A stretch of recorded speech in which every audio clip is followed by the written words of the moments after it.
La presencia real de Jesucristo en la Eucaristía es una reflexión del padre Ignacio Amorós Rodríguez Fraile.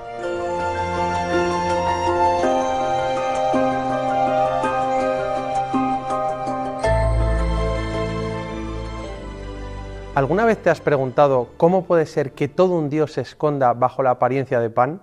¿No es esto una locura? Hablemos de cómo Jesucristo está realmente presente en la Eucaristía.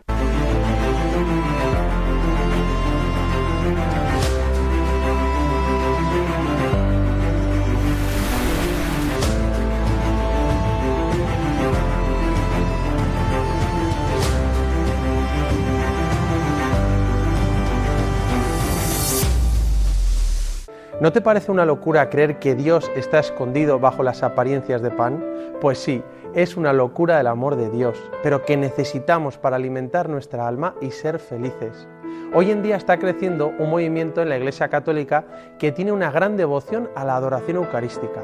En muchos países te encuentras a miles de jóvenes que todos los días o todas las semanas se ponen delante de Jesús sacramentado en una custodia y le adoran en silencio y le cantan.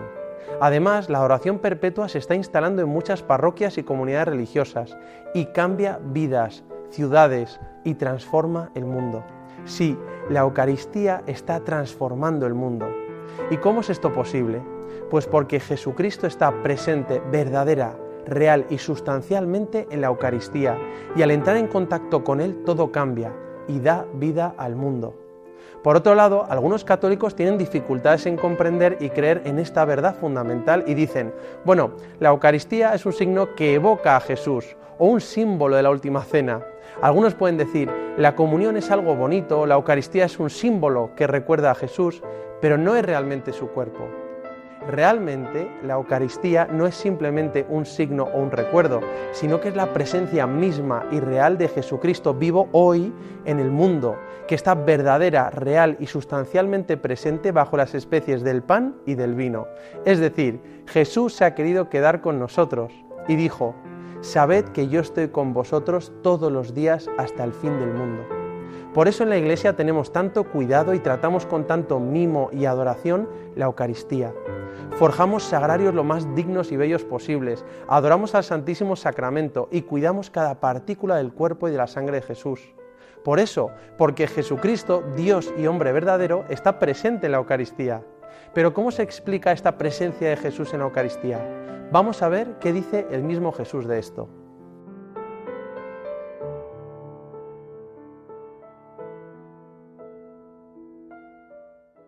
Para explicar esta verdad de fe tan importante y central en nuestra vida, tenemos que irnos al momento en el que Jesús explica este misterio, y es en el discurso del pan de vida en la sinagoga de Cafarnaún, que se narra en el capítulo 6 del Evangelio de San Juan. Es decir, ¿cuál es la mejor catequesis sobre la Eucaristía? La que da el mismo Jesús en Juan 6.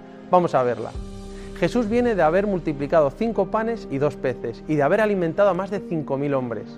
Le quieren hacer Mesías, rey, pero él se va al monte solo a rezar porque no ha venido a ser un Mesías terrenal, sino un Mesías trascendental.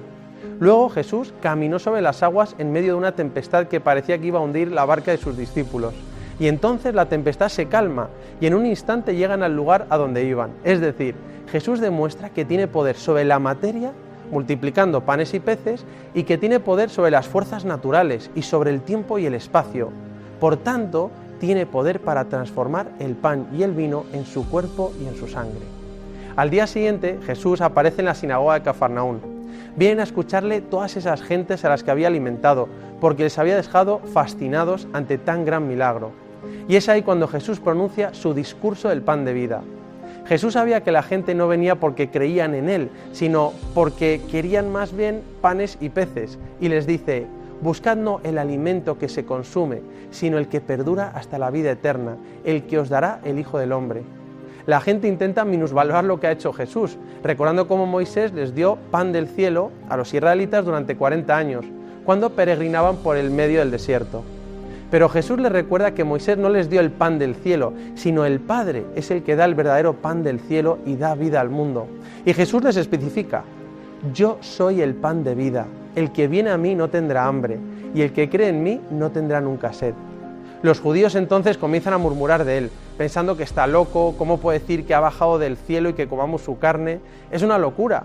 Jesús les dice otra vez: yo soy el pan vivo que ha bajado del cielo. Si alguno come este pan, vivirá para siempre, y el pan que yo daré es mi carne para la vida del mundo. Ahora los judíos ya no solo murmuran, sino que se pusieron a discutir y se preguntan: ¿cómo puede éste darnos a comer su carne? Entonces, parece que Jesús está hablando literalmente o simbólicamente, porque en otras partes del Evangelio Jesús habla de forma simbólica. Por ejemplo, Jesús dice cosas como: yo soy la puerta, yo soy la vid, vosotros los sarmientos, yo soy el buen pastor. Y la gente no dice: a ver, Jesús, no eres una puerta, no eres un árbol ni una rama, no eres un pastor, eres un carpintero. No le dicen esto porque entienden que habla simbólicamente. Pero ahora la gente no dice eso, porque entienden que Jesús les habla literalmente. Si Jesús hubiera estado hablando simbólicamente, era el momento perfecto para que dijera: a ver, tranquilos chicos, estoy hablando simbólicamente, para que entendáis. De alguna manera es como que los judíos le dan la oportunidad de explicarse. Así como en otros momentos del Evangelio había utilizado metáforas o imágenes para hablar de sí mismo o de realidades espirituales. A Nicodemo, por ejemplo, le dice que tiene que nacer de nuevo. Y Nicodemo le pregunta cómo puede entrar de nuevo en el vientre de su madre y volver a nacer. Y Jesús no le dice que tiene que hacer eso, sino que le explica que se refiere a nacer de nuevo de forma espiritual o sobrenatural. Ahora a Jesús le dan como una oportunidad para explicarse, para saber si su forma de hablar es metafórica o simbólica. Y Jesús, en vez de eso, intensifica sus palabras. Jesús enfatiza aún más el realismo de sus palabras. Entonces Jesús les dice con seguridad: en verdad os digo, amén, amén, dico vobis, que es como una fórmula bíblica para expresar que lo que va a decir es muy importante, así que atentos. En verdad os digo, que si no coméis la carne del Hijo del Hombre y no bebéis su sangre, no tendréis vida en vosotros. Y es interesante notar un detalle. El verbo en griego que utiliza Jesús hasta ahora para hablar es el verbo phagein, que significa comer en general, de la forma humana, sin más. Pero ahora en adelante, en vez de relajar su comentario, enfatiza la realidad de lo que está diciendo y utiliza otro verbo en griego que es trogon, que significa no solo comer, sino masticar, mascar, rumiar, como hacen los animales, dejando claro el realismo de sus palabras cuando habla de comer su carne con el pan de vida. Y utilizando este verbo trogon, dice otra vez: el que come trogon, mi carne, y bebe mi sangre, tiene vida eterna, y yo le resucitaré en el último día. Porque mi carne es verdadera comida, y mi sangre es verdadera comida. El que come trogon, mi carne, y bebe mi sangre, permanece en mí y yo en él. Es decir, Jesús intensifica el realismo de su lenguaje, y les dice que deben comer, rumiar, masticar su carne, y beber su sangre para tener vida eterna. Aquí está el fundamento bíblico clave sobre la creencia de la Iglesia Católica en que Jesús está verdadera, real y sustancialmente presente bajo los accidentes de pan y de vino. Para Jesús es tan importante que entendamos la realidad de su presencia verdadera en la Eucaristía, que alimenta nuestra alma, que dice 4 veces: yo soy el pan de vida. Es la expresión más fuerte y sagrada, el yo soy, el de la zarza ardiendo, el Yahvé, el nombre de Dios, unido a pan de vida. Aquel que nació en Belén, que significa la casa del pan, dice de sí mismo: yo soy el pan de vida. Así Jesucristo revela el misterio de la Eucaristía. Sus palabras son de un realismo tan fuerte que excluyen cualquier tipo de interpretación en sentido figurado. La gente empieza a escandalizarse. Esto era una locura para un judío. ¿Estaba hablando de canibalismo? Para un judío de ese tiempo hay pocas cosas tan repugnantes teológicamente como lo que acaba de decir Jesús. Porque en el Antiguo Testamento hay muchísimas prohibiciones sobre comer la carne de los animales con su sangre, porque la sangre se veía como un signo de vida que pertenecía a Dios.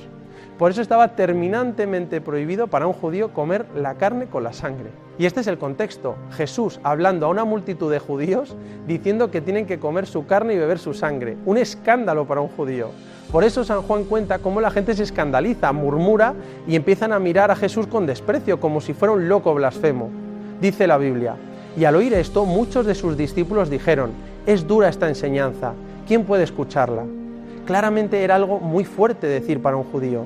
Y como Jesús sabía que no solo la gente, sino también sus mismos discípulos murmuraban de él, les dice: ¿esto os escandaliza? Y los discípulos dirían: pues sí, Jesús, estoy tremendamente confundido y escandalizado. Y Jesús dice sin complejos: pues si vierais al Hijo del Hombre subir a donde estaba antes. Les está recordando de dónde viene, quién es Él, como si les dijera, tengo poder sobre la materia, sobre la naturaleza, y les explica que al decir comer su carne no debe entenderse solo de modo material, porque habla de su misma carne, de su humanidad resucitada y glorificada, de su carne viviente y vivificada por el Espíritu, y les dice, el Espíritu es el que da vida, la carne no sirve para nada. El pan que les promete es la carne del Dios hombre, vivificada por el Espíritu, que da vida. Es decir, el modo de presencia de Jesucristo en la Eucaristía es con su cuerpo glorioso, espiritualizado. Pero dice el Evangelio que como resultado de esto muchos discípulos se echaron atrás y ya no andaban con Él.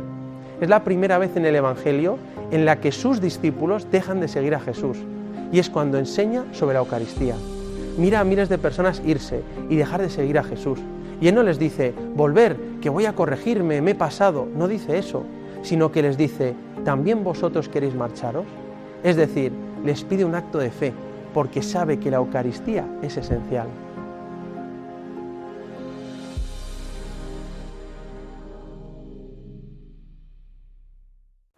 Bueno, pensemos en el poder que tiene una palabra. Como le escuché a Bishop Barron, nuestras palabras pueden tener mucho poder. Con las palabras describimos las cosas, pero las palabras también pueden tener un efecto sobre la realidad y no solo la describen.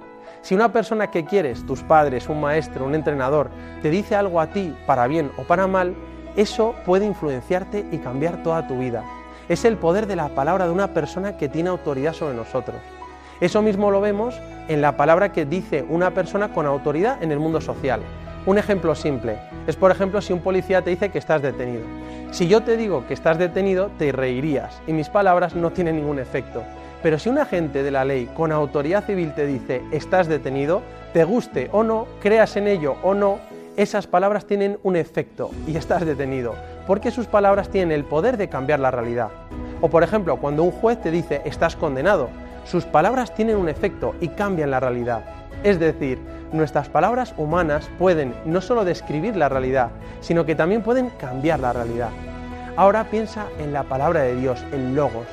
Decimos que Dios pronuncia su palabra, que da el ser a las cosas. Esto es algo muy profundo. Al comienzo de la Biblia, Dios dice, haya luz y hubo luz. Dios dice, haya un firmamento y hubo cielo. Dijo Dios, produzca la tierra y hubo vida. Es decir, Dios crea y hace las cosas mediante su palabra. Ahora, ¿quién es Jesús? No es un maestro más entre otros muchos, no es un profeta más. Si solo fuera eso, lo único que podría hacer es cambiar la realidad en la forma que nosotros podemos hacerlo cuando tenemos cierta autoridad. Pero la verdad fundamental de nuestra fe es que Jesús es la palabra hecha carne. Es decir, la misma palabra, el Logos, con la que Dios creó el universo, ahora se hace realmente presente en la persona de Jesús. Y es por eso, por lo que en el Evangelio, cuando Jesús dice algo, se cumple, es una realidad, se cambia la realidad al instante. Por ejemplo, le dice a la hija de Jairo, Talita cumi, niña, levántate, y la niña se levanta, porque las palabras de Jesús no solo describen algo, sino que afectan la realidad. Lázaro, sal fuera, y un hombre muerto vuelve a la vida, porque las palabras de Jesús transforman la realidad. O en otro momento dice, tus pecados quedan perdonados, y sus pecados quedan perdonados, por el poder de la palabra de aquel que está hablando. Lo que dice Jesucristo, la palabra de Dios, se realiza. Ahora, la noche antes de morir, Jesús celebró una última cena muy especial con sus discípulos. Les amó hasta el extremo. Tomó un trozo de pan sin fermentar, propio de la Pascua judía, y dijo sobre el pan, tomad, comed, esto es mi cuerpo. Y después tomó la copa de vino, dio gracias y se lo dio diciendo, bebed todos, porque esta es mi sangre de la alianza. El que dice estas palabras es Jesús. Por ser Él quien es, la palabra de Dios hecha carne, el Logos, sus palabras tienen el poder de transformar la realidad en su nivel más fundamental y esencial. Jesús se identifica con el pan y el vino ofrecidos. Así como Dios habló su palabra para darnos la vida a ti y a mí, así Jesús pronuncia su palabra y se hace presente bajo las apariencias de pan y vino. Esto es mi cuerpo, esta es mi sangre. Es decir, mientras que permanecen las apariencias del pan y del vino, toda la sustancia, su realidad más profunda y fundamental cambian y se transforman en la sustancia del cuerpo y de la sangre de Jesús. Y esto se llama transustanciación, como enseña la Iglesia. El fundamento de esta realidad la da el mismo Jesús en Juan 6, en el discurso del pan de vida, y la explicación de esta conversión está en el poder de la palabra de Dios y del Espíritu Santo presente en Jesús y que pronuncia en la última cena. Esto es mi cuerpo, que es el versículo más citado de la Biblia en toda la historia, que se repite en cada misa. Jesús no dice, esto es solo un símbolo o un signo de mi cuerpo, sino que dijo, esto es mi cuerpo, esta es mi sangre.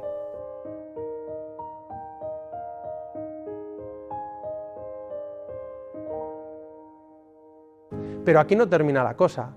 El mismo Jesús dijo en la última cena a su iglesia, haced esto en conmemoración mía. Y para realizar su mandato es necesario que diera el poder a los apóstoles y a sus sucesores de renovar su sacrificio, como lo demuestra San Pablo cuando después de recordar lo que hizo Jesús en la última cena escribe, cada vez que coméis de este pan y bebéis de este cáliz, anunciáis la muerte del Señor hasta que vuelva. Además, sabemos que los primeros cristianos se reunían para la fractio panis, para la fracción del pan. ¿Qué sucede en la Santa Misa cuando el sacerdote pronuncia estas palabras? Esto es mi cuerpo, esta es mi sangre. No habla con sus propias palabras humanas, sino que en la consagración el sacerdote actúa in persona Christi, en la persona de Cristo. Comienza recordando el relato de la institución, pero luego cambia a primera persona. Dice, tomad, comed, esto es mi cuerpo. Y habla con la autoridad de Cristo. Es Jesús que usa la boca, la lengua, la inteligencia, toda la persona del sacerdote y pronuncia su palabra. Es la palabra de Jesús que se pronuncia a través del sacerdote. Por eso sus palabras tienen el poder de transformar los elementos del pan y del vino en el cuerpo y la sangre de Jesús. Él está presente en el sacramento mientras permanecen las especies consagradas. Cuando el sacerdote invoca el Espíritu Santo en la consagración, en el momento en el que se llama epíclesis, cuando el sacerdote extiende las manos sobre las ofrendas, el poder de la palabra y del Espíritu Santo convierten los dones en el cuerpo y la sangre de Jesús. San Justino Mártir escribió ya en el siglo II que el alimento eucaristizado, mediante la palabra de la oración, es la carne y la sangre de Jesús que se encarnó. De ahí que la Eucaristía sea algo central, fuente y cumbre de la vida de la Iglesia. La forma de presentarnos delante del pan y del vino consagrados, que son ahora el cuerpo y la sangre de Jesús, es postrarse y adorar. Y por eso la Eucaristía es clave para transformar el mundo. Y esto no es solo un cuento, sino una realidad. Yo soy el pan de vida, esto es mi cuerpo. Son palabras de Jesús. Benedicto XVI decía que la palabra se introduce en el pan y el vino en lo más fundamental y esencial de su ser y lo transforma en su cuerpo y su sangre, como una fisión nuclear que se produce en lo más íntimo del ser, un cambio que está encaminado a provocar un proceso de transformación del mundo entero, el momento en que Dios era todo para todos. Hace poco el Papa Francisco beatificó a un chico joven llamado Carlo Acutis, que tenía un gran amor a Jesús Eucaristía y diseñó una exposición en Internet con una lista de decenas de milagros eucarísticos que ocurrieron a lo largo de los siglos en varios países del mundo y que han sido reconocidos por la Iglesia. Carlo Acutis decía, la Eucaristía es lo más increíble que hay en el mundo. Sí, la Eucaristía sigue transformando el mundo y nos abre las puertas del cielo.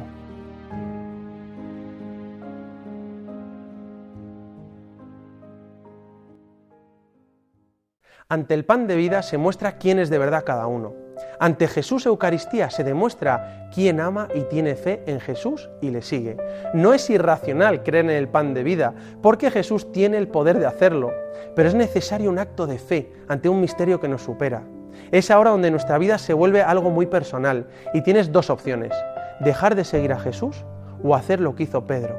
Señor, ¿a dónde vamos a ir? Tú tienes palabras de vida eterna. Es decir, Jesús, este misterio me supera, pero solo sé que tú tienes palabras de vida eterna y tengo fe en ti. Santa Teresa de Jesús decía que Dios quiere que entienda que es Él el que está en el Santísimo Sacramento. La Eucaristía es algo muy personal, porque si no quiero la Eucaristía, no quiero a Jesús. Si no quiero la Eucaristía, Jesús te pregunta, ¿también tú te quieres ir? Pero no puedo cambiar esta enseñanza.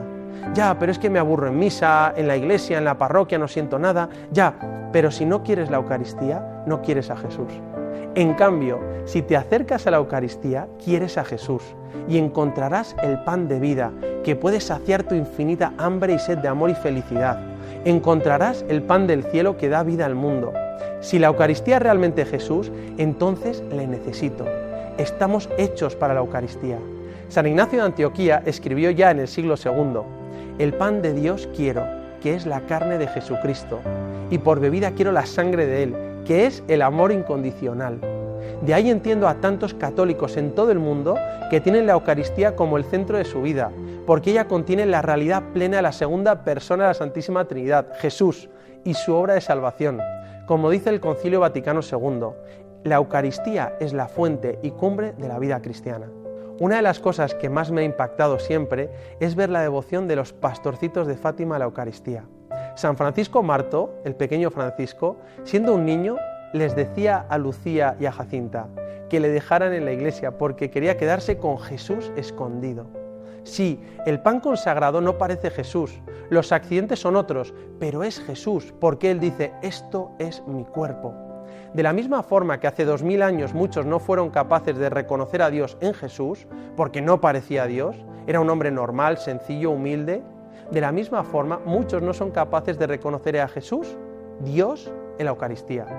Si no reconocemos hoy a Jesús escondido en la Eucaristía, no hubiéramos sido capaces de reconocer a Dios presente en Jesús, el Dios hombre. Sí, Jesús tuvo que esconder la gloria y belleza de su divinidad porque no quería obligarnos a creer y seguirle, sino que quería conquistar nuestros corazones, respetando nuestra libertad. Jesús no quiere avasallarnos, quiere enamorarnos.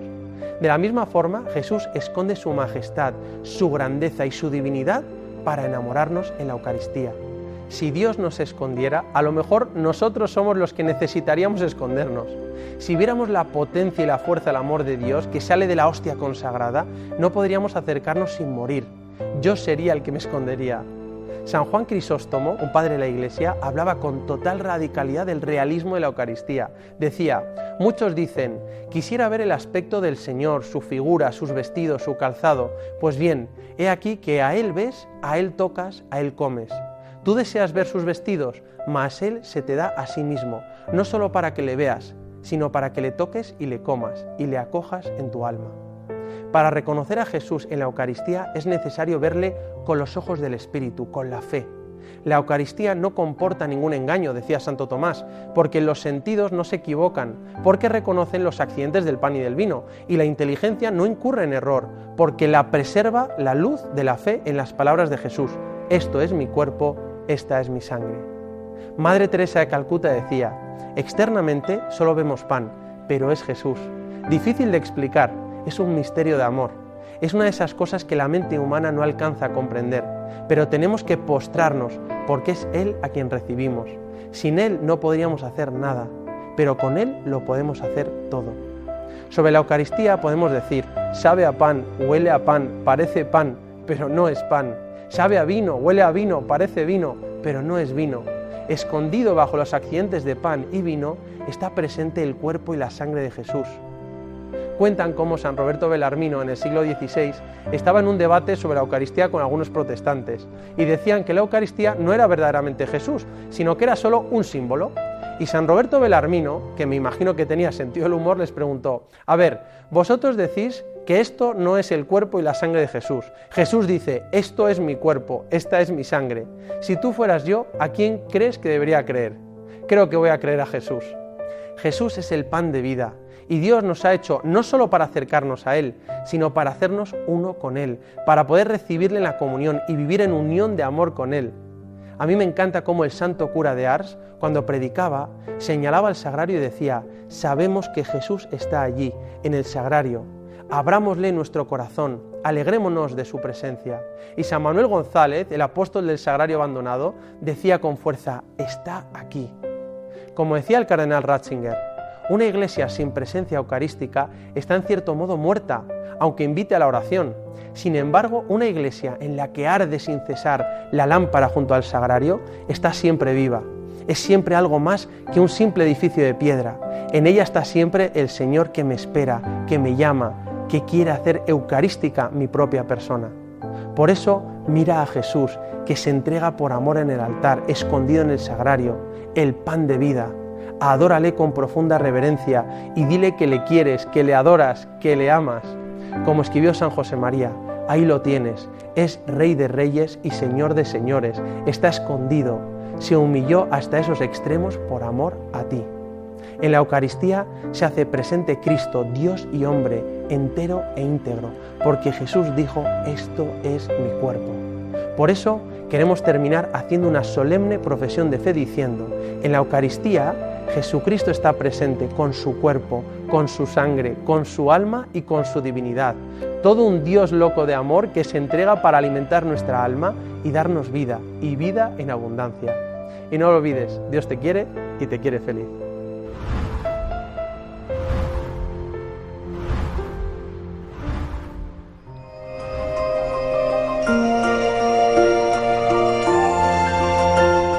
Así finaliza en Radio María esta reflexión del padre Ignacio Amorós Rodríguez Fraile acerca de la presencia real de Jesucristo en la Eucaristía.